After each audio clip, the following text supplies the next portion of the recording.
The most interesting thing about the debate I found was, first of all, the diversity of the panel members.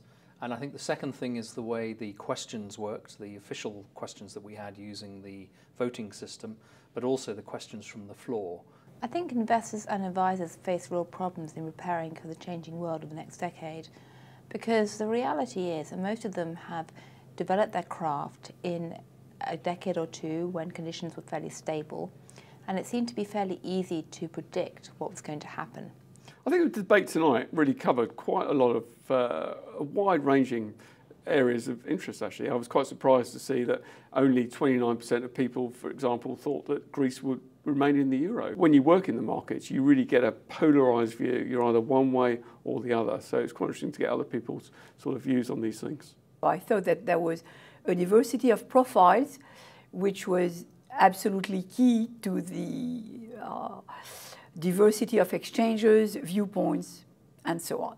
I thought it was quite interesting today that a majority of people there were actually quite optimistic about the future. When they were asked, was the overall level of wealth in Europe going to go up or down, I think most people would have thought that they were going to say down, but in fact they said up. I think the main change that the wealth management community needs to accept right now is that firstly, we're never going to go back to an era of stable 7–8% returns. So if you have promised your clients 8% returns guaranteed, you have a big problem. I think the wealth management industry, if we can call it that, has got a really very difficult time ahead of it. For a start, the investing world is going to be extremely difficult. I don't think it's going to be easy to make a lot of money for clients. Major asset categories are not going to do very well. But over and above that, although partly because of it, there's an issue about what they are delivering to their clients. Change is the enemy and the friend of an investor, actually. You know, change because it brings up new industries like things like Apple, and you know that is what you, as an investor, that's what you want. But the trouble with change is it requires a whole new sort of way of looking. Well, I think the world of the next decade is going to change a great deal in terms of investment management and advisory services to investors. I, on average, don't think that they're that well prepared. I think there are a number of new business models that are evolving in the market to fill the gap left by the fact that a lot of money managers and investment managers aren't that ready for the world that we see in front of us. I was surprised by the audience being pretty clear that Greece was going to leave the euro. That's what I think as well, but I hadn't quite grasped how far that's seeped into the consciousness of most people, because if you'd asked that question even a few months ago, never mind a year ago, you'd have got a completely different answer.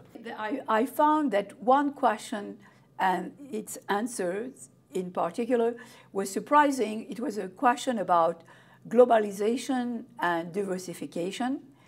And basically, the audience seemed to view that diversification was still feasible despite globalization. And my view and my technical computations say otherwise. Some of the audience voting responses did surprise me. I think the first one that did was the vote on diversification, although I think it was actually quite favourable for gold, because the majority of the audience, or a large majority of it, said that they did think that diversification was still possible, even in the current circumstance. I think the audience will take away from the debate a sense that investing conditions today are tough, that there are a lot of uncertainties and instabilities dogging anybody who's trying to create an investment strategy, but at the same time there are pockets of hope. You'll always have some degree of uncertainty. I don't think in my 25 years of investing that I've never known a period as uncertain as we are now. I hope that the audience will take away from the debate the idea that no one really knows. What they need to do, I think, is get away from this concept that there's some easy, certain way out there of making a lot of money through stock market or other sorts of investment. The debate about the investment situation right now is very timely, because we're sitting on the brink of a potential crisis in the Eurozone. We're facing a lot of debate in the US about whether the US is going to go off the so-called fiscal cliff. We're also seeing growing question marks about the state of the Chinese growth story, and even what's happening in Brazil and India. It's quite useful in a way to get people together from all walks of life that we had on the panel tonight, and together with the audience, just to get some sort of reality check that we're not all going mad, that the world is still growing, populations are still growing, people are still spending money. I think this was a very timely debate because things have become extremely difficult. You've got the combination of the performance of the markets themselves, which has not been great, but also the regulatory pressure on key parts of the system, a lot of investor disquiet and unease about the future.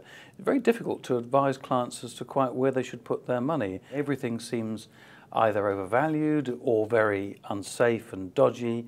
They're looking for safety.